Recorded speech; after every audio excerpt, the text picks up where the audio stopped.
You may think it strange that I have chosen to open this new season of Young People's Concerts with the subject of teachers, because after all, aren't these programs always about music? And what have teachers got to do with music? Well, the answer is everything. In an era where classical music was thought as an inaccessible and highbrow to modern American audiences, Leonard Bernstein felt he had the great responsibility to teach audiences of all backgrounds about classical music, and that all people had the right to musical education. Through his revolutionary TV broadcast of the Young People's Concerts, Bernstein had a long-term impact on young composers and musicians pursuing their craft, and had influenced many educators to begin integrating the fine arts into schools. Leonard Bernstein was born on August 25, 1918 in Lawrence, Massachusetts. As a young child, he felt drawn to the music he had heard all around him, responding greatly to jingles played on the household radio. Despite his strong desire to study composition and piano, his parents opposed him. Bernstein got into music because he was doing it at summer camps. He was exposed to singing and everything. He was the one that insisted himself on taking piano lessons, and that wasn't easy. He had to, it's an uphill battle, right? So you can see someone with that kind of a background, someone that does not have the family support but goes about it anyways. You can see that that would make him very much open to this idea that everybody should have a musical education. His parents eventually understood his love for music and began to take him to see Boston Pop's orchestra. Bernstein later recounted, "To me, in those days, the Pops was heaven itself. I thought it was the supreme achievement of the human race." During this time in Bernstein's life, however, the reputation of classical music's place within American culture had begun to see rapid shifts in light of growing social and political changes. According to an article published in 2024, as the 20th century unfolded, classical music gradually lost favor with those seeking individuality, and popular music took center stage. Its adherence to strict norms and traditional frameworks endowed it with a unique aesthetic identity. However, as waves of industrialization, urbanization, and societal change swept through, a yearning for more diverse and relatable musical experiences emerged, leading to a rapid rise of popular music. Bernstein was no stranger to popular music, and instead of rejecting it as the antithesis of classical music, which he loved, he instead harbored a feeling of musical wholeness, in which he lamented the limits and imperfections of the term classical music. "We use it," he said, "to describe music that isn't jazz or popular songs or folk music, just because there isn't any other word that seems to describe it better." There was a time when the reality of classical music's uncertain place in American culture could be seen in a major way, as its roots originated from European countries and it hadn't had the full chance to situate itself in the New World, like other genres had been able to.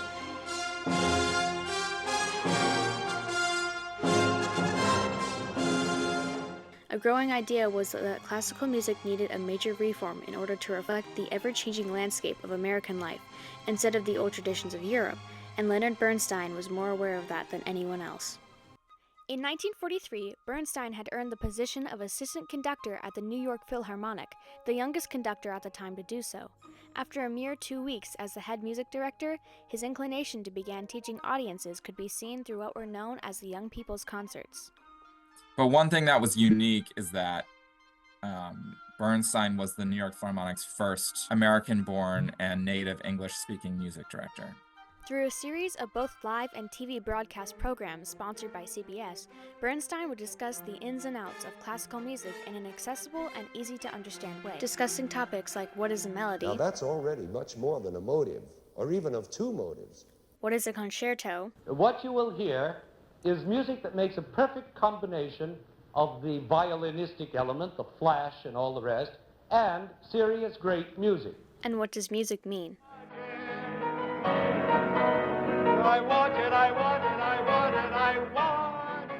While also famously including ethnic music styles and instruments, and comparing popular music to classical music, which the younger generations greatly enjoyed. All my love, that's all I do. And if you saw my love, you'd love her too.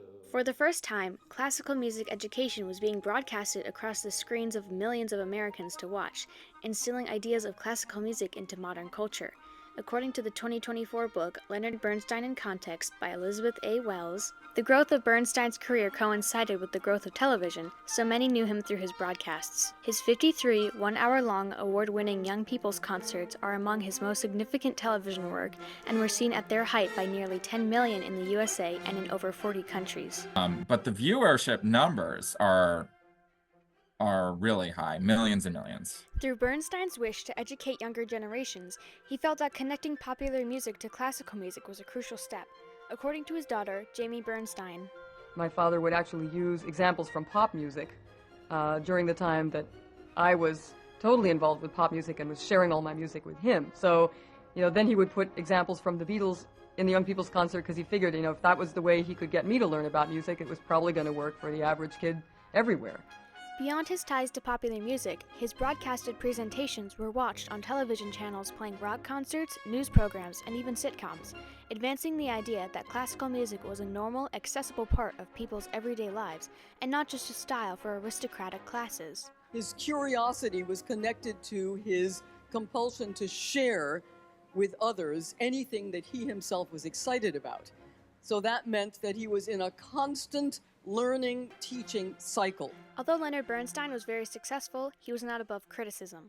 His flamboyant, expressive conducting style was picked at for showing off, and he could be an opinionated eccentric with company. His personality contrasted what many had felt classical music stood for at the time, being quality, professionalism, and class. As music critic Harold C. Schonberg stated in the New York Times in 1971, Bernstein was a combination of superficiality and pretentiousness, and the greatest mélange of styles since the ladies' magazine recipe for steak fried in peanut butter and marshmallow sauce.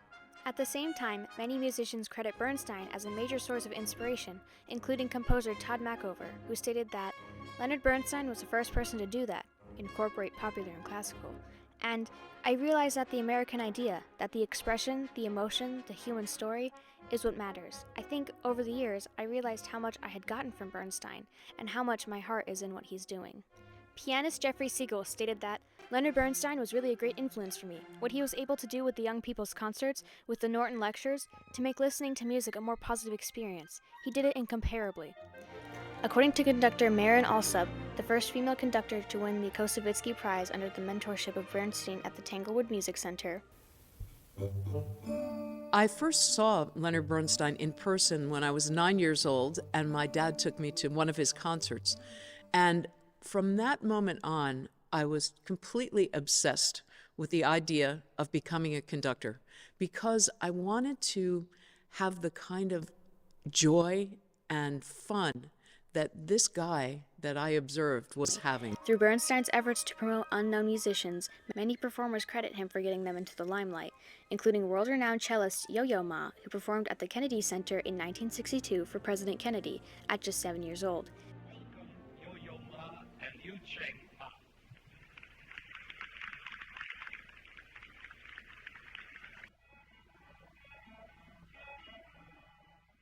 In a letter written to Bernstein by Ma nearly 24 years later, Ma expressed, "I would like to add that those of us who had the privilege of coming into contact with you do feel truly blessed."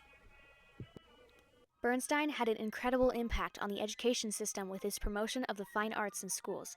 He considered musical studies to be crucial for young minds, and his educational vision was achieved by creating a new and innovative program called Artful Learning, which allows young children to grow and foster a love for schooling and overall engagement within the classroom. Since the release of Artful Learning in 1992, more than 250,000 students have gone through the program, and more than 7,000 are currently enrolled. Artful Learning causes students to think more creatively and critically in classrooms, which can be useful in real life and future careers. I am among those who deplore the absence of music in education, not because I'm a musician and I want to see it spread. That's, of course, one reason. But because I think that, along with Plato and Socrates, that music is an integral and basic and crucial and critical part of education in general. Leonard Bernstein was a passionate musician, conductor, composer, and teacher who believed it was his responsibility to ensure people's right to a musical education, no matter their background, age, or social class. He was a lifelong learner, he was a lifelong educator, he couldn't help it, he never stopped. His work leading the Young People's Concerts resulted in a permanent cultural interest in classical music and encouraged a new generation of musicians to take their place in the world. His efforts in promoting musical education led to the inclusion of fine arts in schools, changing the American view on the importance of music forever.